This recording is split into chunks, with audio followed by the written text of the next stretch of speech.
পরিমাণ মতো ভাত ও মাছের মাথা নিয়ে নিব। 2টা রসুন, 4টে পেঁয়াজ, 3-4টি শুকনো লঙ্কা, লেবু পাতা এবং আদা বাটা নিয়ে নিব। এখন একটা কড়াইতে পরিমাণ মতো তেল দিয়ে শুকনো মরিচগুলো লাল করে ভেজে নেব। ভেজে নেওয়ার পর রসুনগুলো দিয়ে দিব। রসুনগুলো একটু ভাজা হয়ে গেলে পেঁয়াজ দিয়ে নিব।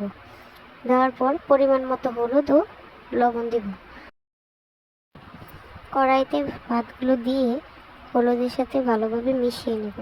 মেশানো হয়ে গেলে মাছের মাথাগুলো দিয়ে দিব। হাফ চামচ আদা বাটা দিব। ভালোভাবে নেড়ে চেড়ে লেবু পাতাগুলো দিয়ে নামিয়ে নিব।